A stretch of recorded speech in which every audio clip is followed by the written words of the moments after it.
Salut les amis, bienvenue dans cette nouvelle vidéo.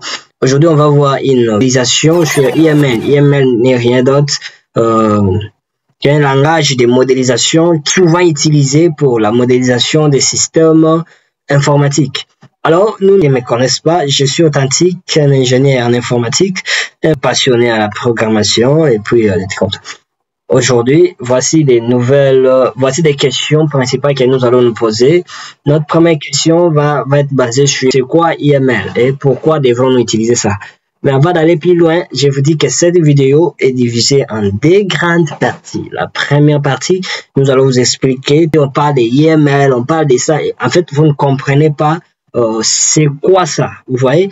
Raison pour laquelle je me suis donné la peine de vous expliquer étape par étape. Sinon, souvent, je te demande de rester concentré du début jusqu'à la fin parce que j'ai fait vraiment de mon mieux pour rendre ça plus simple que possible pour que même si tu n'étais pas à la hauteur de comprendre ce qui s'est passé avec d'autres plateformes, même si tu n'étais pas à mesure de comprendre à l'université, maintenant l'occasion s'est présentée à votre porte. Je crois que réellement tu vas les comprendre et je suis persuadé que vous allez adorer les compétences qui servent la vidéo.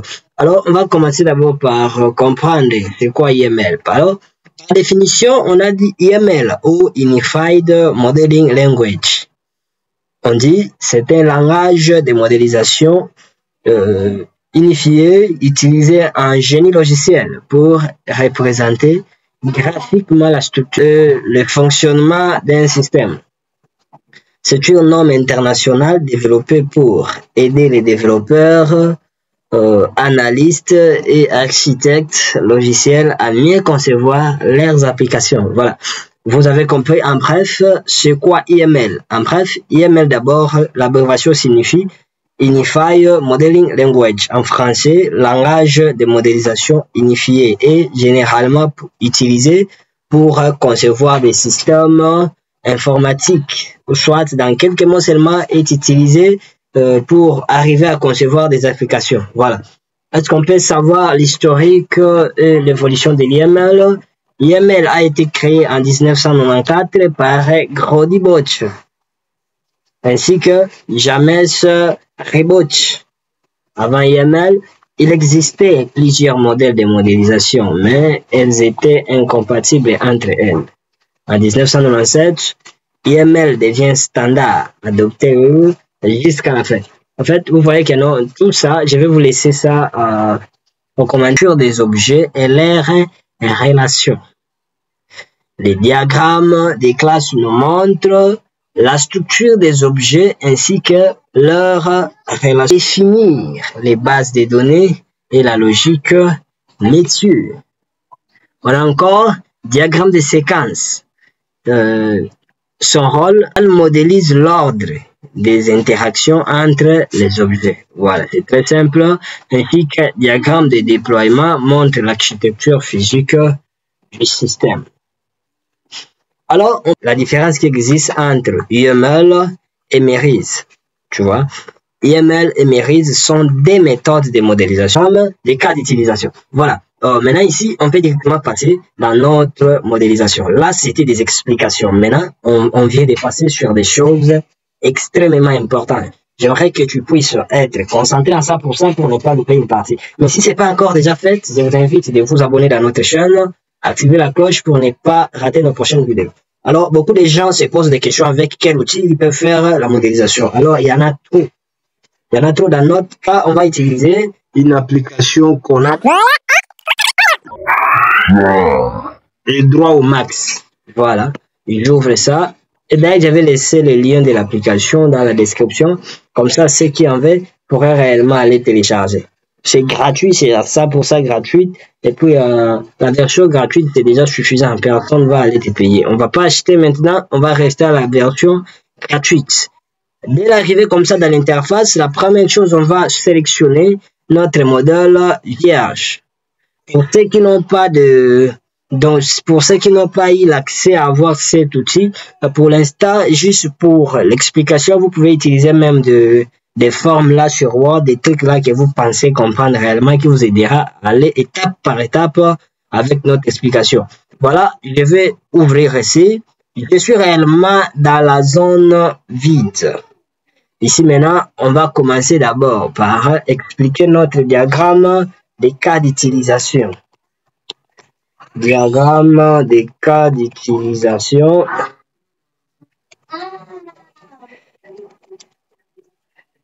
Diagramme des cas d'utilisation. Voilà. Je vais essayer un petit peu d'embellir ça. Je vais changer l'arrière-plan. OK. Je viens ici, la couleur, je mets en rouge. Je vais agrandir un petit peu la taille jusque là. Tac. Ça y est. Je fais ça, ça peut rester là. Voilà, ça c'est dans les bons. Et puis, voilà, pour que notre vidéo ne prenne pas beaucoup de temps, on va faire notre diagramme des cas d'utilisation. Comme ça, ainsi de suite, on va aller petit en petit, mollo mollo. On doit d'abord identifier les acteurs. Les acteurs ici, dans notre cas, on peut, pour la gestion des incidents, réellement, on peut avoir ce qu'on appelle administrateur, on peut avoir agent de circulation, ainsi que la responsable de la sécurité. C'est bon? Je viens ici, j'appelle notre acteur utilisateur. Voilà, j'ai pris ici, j'ai fait que cliquer, glisser. Utilisateur, je prends encore que je peux prendre par exemple agent ici. Je prends notre agent de circulation, je le dépose là, et puis à la fin, attendez, qui encore je peux prendre comme administrateur, l'admin, bon, je peux prendre même celui-là. Je prends qui ici, bon, je peux reprendre lui-là, ok, je reprends. Voilà, on a nos acteurs ici, voilà. On a défini nos acteurs, ils sont trois bien. Alors, première des choses pour notre cas d'utilisation, on va maintenant comprendre d'abord ce que administrateur pourrait faire quoi? Faire. Vous voyez? Je viens ici, je récupère une case, je dépose ici. Qu'est-ce qu'il peut faire? L'administrateur, il peut gérer, tu vois? Il peut gérer qui? Il peut gérer maintenant, ça peut être les utilisateurs, voilà. Maintenant, on va laisser un message ici. On va dire, il fera quoi? Il va gérer les utilisateurs. Voilà. Gérer les utilisateurs. Et donc, il est juste question de comprendre ce qu'il peut faire et puis c'est tout. Tu vois? Quand tu comprends les systèmes, tu peux modéliser peu importe tout ce que tu fais. Alors, si lui, il gère les utilisateurs,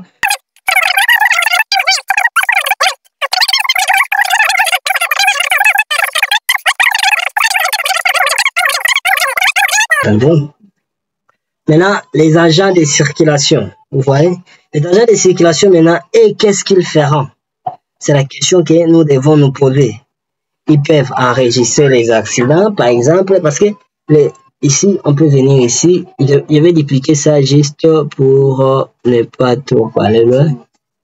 Alors, ici, pour notre système, on avait dit les agents de circulation, l'agent de circulation, plutôt, qu'est-ce qu'il fait? Il est là pour, premièrement, d'abord, il peut enregistrer les incidents, c'est bon? Il peut enregistrer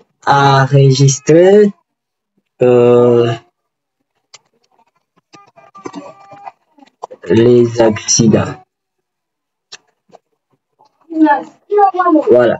Il peut enregistrer les accidents. Réellement, on a vu que les agents de circulation pourraient enregistrer les accidents. Encore, je ne crois pas que c'est fini jusqu'à présent. Après les accidents, qu'est-ce qu'il peut faire encore? Alors, il est juste question de penser, tu vois. Donc, ce qui passe, hein? L'agent de circulation, c'est donc ce qu'il peut faire. Quand il peut enregistrer, c'est qu'on peut lui donner aussi la possibilité de faire quoi? De modifier un accident.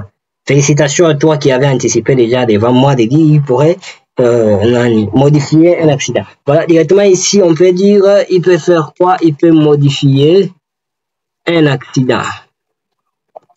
Voilà. À part modifier, qu'est-ce qu'il peut faire encore? Lui, il peut aussi consulter un accident. C'est bon? Maintenant ici, on va ajouter, on va dupliquer, on va dire consulter. Il peut consulter. Je vais essayer un petit peu de réduire la taille. Voilà, celui-là, tu montes un peu là. Toi, tu montes là, oui. Voilà. Ok. Maintenant, on va dupliquer là, c'est bon. Voilà. Si les agents de circulation peuvent réellement consulter les accidents, maintenant, qu'est-ce qu'il nous reste? Jusque-là, je pense que ça va. Maintenant, on va dresser ça. On va dire, tu cliques juste, on dit enregistrer, take, voilà. Je ne veux pas que ça soit vraiment trop comme ça. Je vais supprimer ça, recommencer.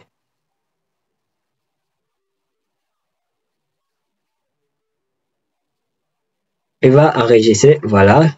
Après d'avoir enregistré, qu'est-ce qu'il peut faire encore? Lui-même là, c'est un gourmand, il peut encore modifier. Après modifier, qu'est-ce qu'il fera encore? Il peut encore faire quoi? Consulter, voilà. D'accord. On lui a dit, il peut enregistrer les accidents, il peut modifier les accidents, il peut consulter les accidents. Maintenant, ici, on avait dit que c'était les responsables de sécurité. Lui, dans son tour aussi, il peut faire quoi? Il peut consulter. Voilà. Lui, il peut consulter. Parce que c'est lui qui est le responsable. Mais réellement, il doit avoir les droits de faire quoi? De consulter. Non seulement consulter, mais il peut faire quoi? Il peut aussi générer un rapport, n'est-ce pas? Il peut générer un rapport. Maintenant, ici, on va dire générer un rapport. Générer un rapport.